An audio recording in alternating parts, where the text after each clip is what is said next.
The views and opinions expressed on any program are those of the producers and/or the persons appearing on the program, and do not necessarily reflect the views and opinions of FRC Media, Bristol Community College, or the City of Fall River.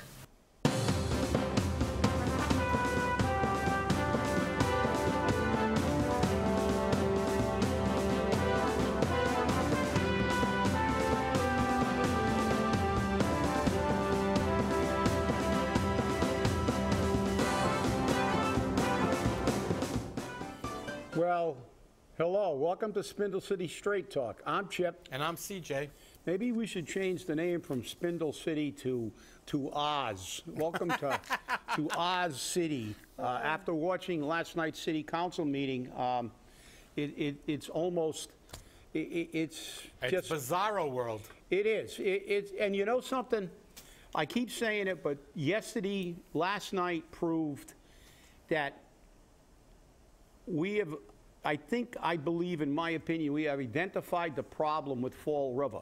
And you know, as bad as some of the mayors we've had, including this one, who may be the worst, depending on your opinion, they're not the real problem. The problem's the City Council. I mean, when I watched that meeting and listened to Joe Camara say that this place is beautiful, the people are well educated, people come to Fall River, they don't leave it. They should have cups. They should be taking urine samples from these people. I don't know what city he's looking at. I mean, does he live so far up the north end and he never leaves that he thinks it's like being on a Kennedy compound? You know, I mean, they use the same statistics we've been saying for 6 years on this show. That's United States Census Bureau. 22% of the people live below poverty. It's dropped from 23. You can find some that are higher. I mean, you look at the unemployment rate. You look at the crime rate. The crime rate is almost 3 times the state average. We're 21st in the United States. And by the way, just for the record, I just looked it up. There may be other data sources, but the data source I looked up said there are almost 20,000 cities in the United States over 50,000 people. So there are cities less than 50,000, but we won't consider them. They're almost like semi-town/cities. But there are 19,000 and change. We'll round it off to 20,000. 20,000 cities in the United States, and we're 21st in violent crime. 3 times the state average, second in New England, only behind Hartford, which is like 5 times bigger than Fall River. And these clowns, absolute clowns, who do nothing but propagandize the thing, and their response to the rest of the world who look at these statistics is, they're all lying. They're all lying. This is a beautiful place. The people in Fall River are well educated. Really? Well, how come our school department, Joe, didn't hit the top 100 in the state? Why do we have an unemployment rate of 6.4? How can we have 22% of the people living below the poverty level? Are you insane? Is there something wrong with you? Or does the big job your brother got have completely lobotomized you? I mean, it's absolutely ridiculous to listen to these people talk. And then you wonder why the city never improves? Because you keep voting these clowns in. Get up, people. Somebody run. Somebody run who's going to care about the taxpayer. Somebody run that's going to look to fix this city. Not by hiring a tourism director. What tourist is going to come to this city? You think that unlike our city council, these people don't read? They Google Fall River and find out it's the most dangerous city in Massachusetts. In the state of Massachusetts, and the second most dangerous city in the Commonwealth, and in the top 25 in the entire nation. Sure, that's where I want to go. I mean, what the hell? I might as well go over to Lebanon and run around in the streets with Hezbollah. I'm probably safer.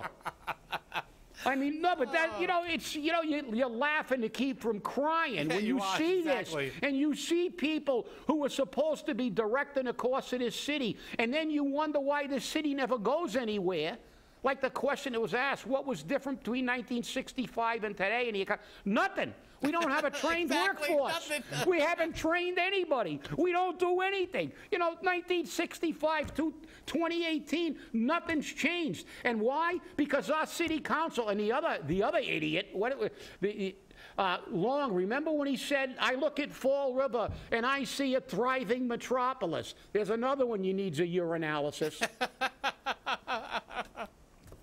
I'm sorry, but there's something wrong with these people. I mean, you can't walk out on a street without getting shot at. Our violent crime rate is through the roof. And what do they want to do? Hire a tourism director, not another cop. Not implement some more shot spotter or something to help. Not things directed at protecting the taxpayer and improving the safety and quality of life of the taxpayer. And why? We all know that. We went through the stats. The majority of city councils from the North End. The North End is like a dangling participle in Fall River. It's not like living in Corky Row. It's not like living in the Flint. It's not like living in the South End. They live in a nice little environment up there, and believe me, if that crime wave ever hits hard up there, you're going to see a different tune. Just like when you live on a Kennedy compound, you don't care about what the life that real people live. But I'll tell you what, people, I know I'm off today, and I'll tell you, I don't know, I can't control myself today. I mean, I listened to the comments made. And they're all out of control. They're absolutely out of control. Come on, CJ. They were out of control when they were raising fees again. Oh, no.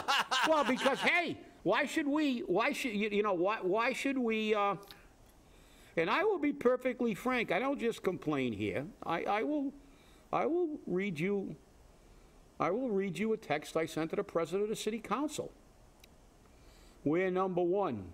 We're number one in violent crime, that is. Number two in New England, behind Hartford, Connecticut. Let's get a tourism director. Let's market, market, market. The city council is complicit in ignoring reality and not dealing with core issues for quality of life and for safety for the poor, bleep, bleep taxpayers that can't afford to get out of this city. And they can't afford to stay here either. Right? Tomorrow's show will be full of carnage, reprehensible and disgusting. More anti-crime initiatives, more investments in the quality of life, not bleep political jobs. So there's my complaint to the president of the city council. I won't go before them because they ignore you anyway. Exactly. They don't pay attention.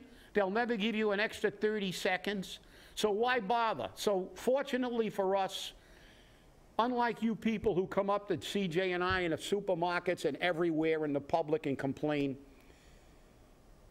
we feel your pain. That's why we're here. That's why we're doing what we're doing. Because the reality is there's not enough of us to vote the mayor out. There are enough of us, if we get together, to put in people in the city council who will push the agenda. So I'm telling you, I don't care who's the mayor anymore. I don't care. I'm going to try to get people in the city council who are going to work for us, because last night's meeting proved beyond a shadow of a doubt. It's the old BS. You give them facts and they say you're a liar. The entire country's lying. So now we've got this study. We had USA Today, the Wall Street Journal. The entire country has classified us in every negative category right at the top. But our city council continues to tell everybody how wonderful this city is. Look, it's not. It's our city. Let's try to fix it. And you don't fix it by trying to get a tourism director, another political job, who, like I said, what tourist is going to come here? You have to be, you have to be well within the spectrum to believe this. All right, I'm ranted out now. And how do you get new politicians and new city councilors in? I'll tell you right now.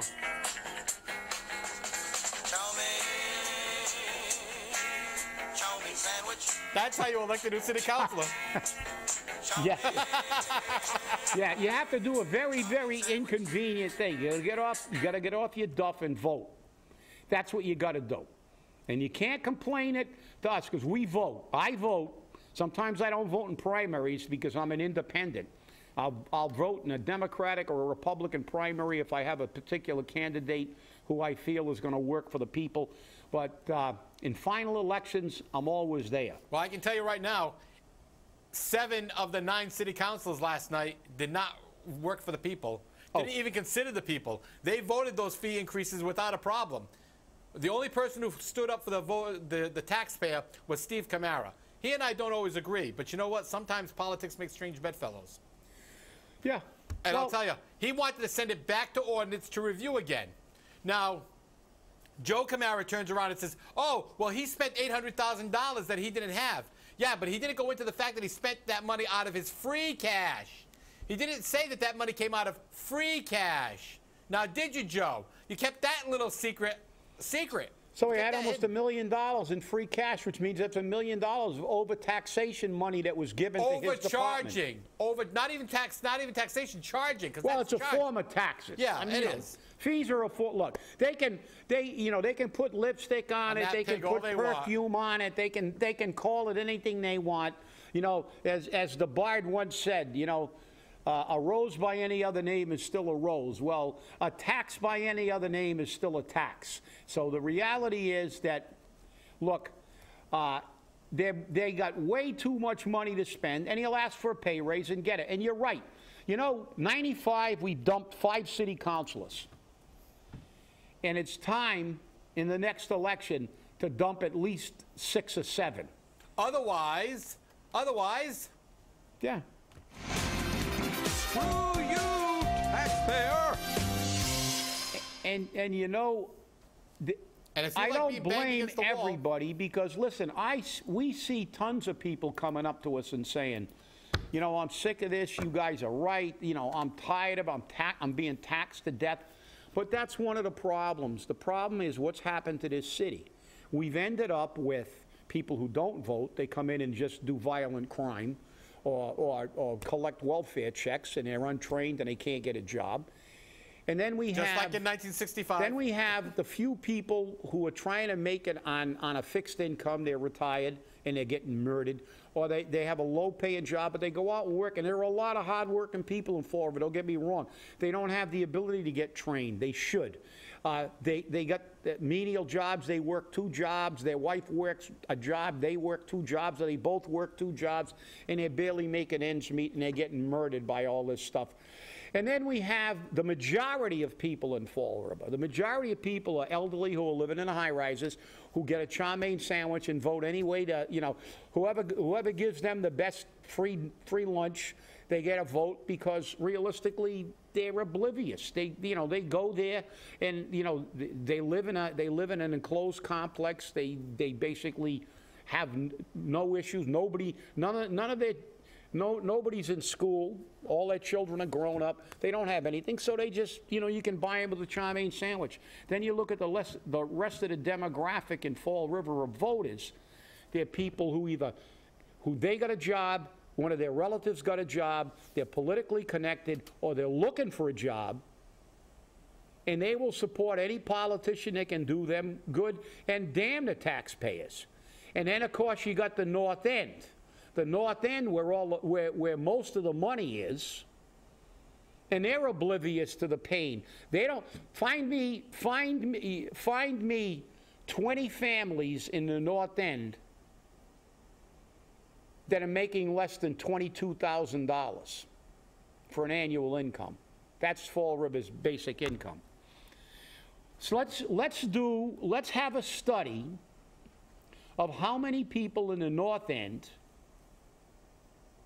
are living below the poverty level. We have 22% of the population. That's nearly 1/4. And at one time, it was up to 23 point something. So I don't know if the rest of them got off the tax rolls or got off the rolls or just found a different place to go, which I find difficult but to believe. But show me how much of that 22% of the people living below the poverty level live in the North End. Go drive around. Go drive around Joe Camara's house and all the rest of the people that live in the North End. Take a ride up Meridian Street where some of our councilors live. It looks like you're in the country. It looks like you're on a Kennedy compound. That's one of the problems we have in Fall River. There are a lot of people that are not happy. And some of them vote, and some of them have just given up. As much as I disagree with that, in a way, it's hard to blame them. It's hard to blame them. When you go to every single election and you try to vote a few people in and you see the same faces getting in, what are you going to do? And now one of the new additions to the council, has he said more than 2 sentences since he's been sitting in that chair? Very rarely. Does he have a voice box? I don't think so. You know, and why did he get in? He's a relative of a former mayor. Another political ties. It's not, nobody pays attention. Nobody listens to a city councilor who says, I'm going to be an advocate for the taxpayer. I am not going to vote for any increase in fee until we address the real core issues in Fall River. Safety of the public, essential services. I want to see a budget. I want to have Terry Sullivan explain why he can have almost $1 million in free cash and then be asking for a fee increase. And then we have one of our delusionary city councilors justify it by saying, well, he spent $800,000. Well, he had $800,000 to spend. How many of you out there got $800,000 you can spend? I know, exactly. That's extra. And this is the problem, though. This is the main problem. They don't want to hear the rest of the story. They sit there. All, you know, the 7 of them sat there yesterday because Sean Kadim wasn't there yesterday. The 7 of them sat there, and they didn't want to hear it. They didn't want to hear the story. They don't care. Cliff Ponte, Pamela Liberté LeBeau, Joe Camara, Steve Long, Derek Viveris, Brad Kilby. None of them wanted to hear it. Leo Pelletier. They didn't want to hear it. When the vote came up, yay, yay, yay, yay, yay. That's all you heard. And all that yay means is hit them with more fees. Hit them with more taxes. Screw the taxpayer. We don't care. We don't care. We don't care. We don't care. That's the whole thing. Nice mantra. No, but the problem is that, look, if they want to do that, have enough courage to get up and say what Vanna says. Screw you, taxpayer. Right. I know, I want, you know, but the thing is, it's when they try to rationalize and lie their way out of their position, like Joe Camara. Oh, people are coming into Fall River. We're well educated. Well, Joe, I don't know where you've been, but you know, was it a month ago we were talking about the school department not making the top 100 in the state? And there are only 351 or 353 cities and towns now. I think it went up to 353. I don't know where the 2 new towns were. No, it's 351 still. Yeah, because one article said 353, and I'm saying, wow, we got 2 new towns. Yeah, well, we have another article that calls us Falls River. Falls River, yeah. That's how pathetic we are. We're one of the most dangerous cities in the country, and they can't even get the name right because they don't even want to think about us. But Joe Camara says, hey, people are coming in, we're well educated. Well, you know, look, don't insult our intelligence. And I've always said, listen, if you want to urinate on my head, at least extend me the courtesy of not trying to convince me it's raining. Because this is all bull. You know, you're trying to justify what you're doing. You're trying to say that Fall River is a place that can't afford all these fees, that can't afford all this stuff. You're talking about, like, we don't have one of the highest unemployment rates and always have had, that we have some kind of economic development, which we don't have. I mean, the unemployment rate is reflective of that. You know, that's what disturbs me more than anything else. Be man enough or woman enough, in the case of the female city councilors, to stand up and be honest. Just say, hey, screw you, I don't care. My brother's got a nice job, I'm doing great, and I don't give a damn about you. And as long as I can get away with this, and you keep electing me, I'm going to care less. So that's what bothers me most about these people, when they start making these ridiculous things. And, you know, if I see Joe, I'll tell him, what statistic are you looking at? In here, that's the statistic I've been quoting for, what, 2 years now? That was that 22% poverty rate has been in the United States Census Bureau data statistics for Fall River for 3 or 4 years. It used to be 23 point something or other, 0.4 or something like that. But it went down to 22. I've been citing that statistic. So obviously the people who made this study, they actually looked at data. Not like our counselors. I don't know what data he sees. Well, according to him, what happened was he was coaching a girls' basketball team, and people came from Arlington and Concord. Oh, forgive me. Oh, yeah, Arlington and Concord, they're going to say how wonderful Fall River is. Yeah, okay. What's the crime rate in Arlington and Concord? And they wanted to know what to do at Fall River, and he sent them down to the bottom of President Avenue to the park. And they loved it because it had a beautiful boardwalk, and I didn't know this was here, and it had a beautiful Iwo Jima memorial. And oh, yeah. And if they got there at night, they could watch the junkies shoot up and maybe get mugged. That's right. What they, or worse, or people breaking the memorial. Yeah, or breaking into their cars in the parking lot. So, look, I mean, that's absurd. You're supposed to be, look, if some average person said that and tried to justify it because somebody said, oh, this is a nice park, what are they going to tell you? Hey, by the way, we know this place is a crap hole, so let me tell you that. Let me insult your city. I'm down here to play basketball with the poor people. We're going to let our kids, we're going to probably make them take 3 showers so they can wash the Fall River off themselves after the game when they get home. Or they might have a decontamination station outside of Arlington because they enter the city limits of Fall River, because that's the way they think of it. So I don't care. Look, the hell with this political correctness baloney. Like the Starbucks article, they react to the bias. Well, you look, everybody has sensitivity training today. It doesn't work on some people like us, but but the reality is, they tell you what you can and can't say in a workplace.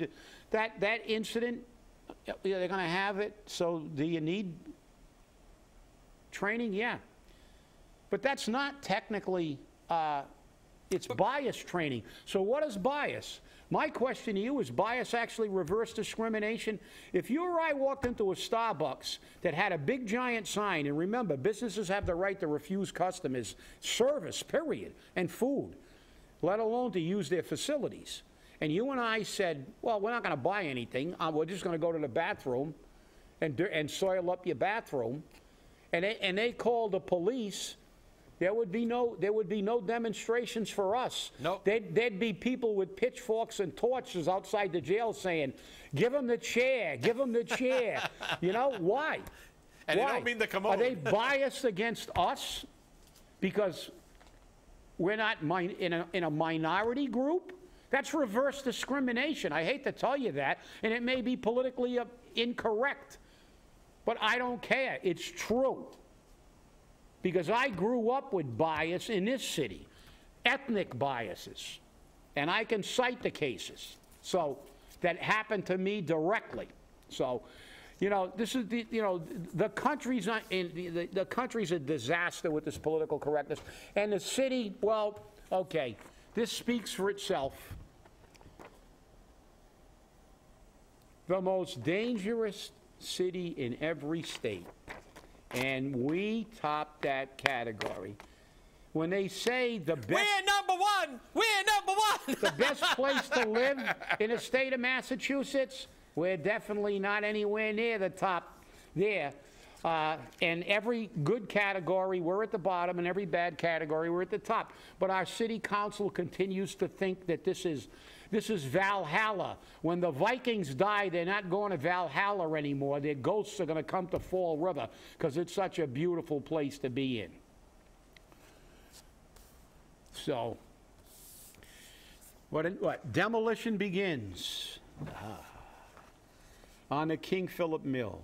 It's a historical day in Fall River and for the South End, unquote, said the developer, Robert Kafori. Well, I tend to disagree. Oh, the mayor touted it. He stood out there and says, this is a day in history. Yeah, we knocked down, and as much as that mill was a, it was a blight. It was neglected. It was blighted. It shouldn't have been. It should have been rehabbed again. It's not a historic. You can't use that word blighted. Remember though. that song? They paved paradise and made it a parking lot. And put up a parking lot. That's well, right. you know something? The King Philip Mill and all the mills in Fall River were symbols of a time in Fall River where we had. I think that at one time during the beginning of the Industrial Revolution, they had 165,000 people in this city at one time. That was the maximum population. They all worked. They all had crappy jobs. They worked in a mill, but they all worked. And they were making a good living. And we had stores and things. So I don't look at this as a historical day. I look at this as just getting rid of a building, unfortunately, that was a symbol. It was a monument to Fall River's inability to maintain properties and demand that properties are maintained. And had that building been maintained properly, it might still be standing and be a true monument to a Fall River that once was one of the leading cities in the United States, one of the leading textile cities in the United States, in the world, not just the United States. A time gone by, but still, a time when Fall River was at the top of something, was a leader in textile production. We're at the top of something now. And that's right. So, this is, again, political spin, political But rhetoric. It's going to have 27. And they're going to make everything seem like it's great. So, it's going to have 27 They bulldozed an old mill, and they're going to put up a bunch of stuff that'll be filled with Section 8s at some point in time. No, it's not. It's going to be 27 single-family market rate houses.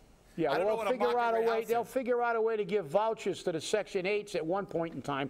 Because let's face it, again, here I go with facts, and you can check them. According to the United States Census Bureau, the growth rate in Fall River is 0.1%, not 1%, 1/10. That's 9/10 less than 1 lousy percent. I don't know who they're going to sell all those houses to and who wants to come to a city that's the #1 city in violent crime. But you know something? This is all putting a ton of lipstick on a pig. The fact is that this city is dangerous. It's a dangerous place to live, and it shouldn't be, because there are people living in this city who worked their whole lives, paid their taxes, and watching their taxes being wasted on tourism directors and political jobs, and it is reprehensible.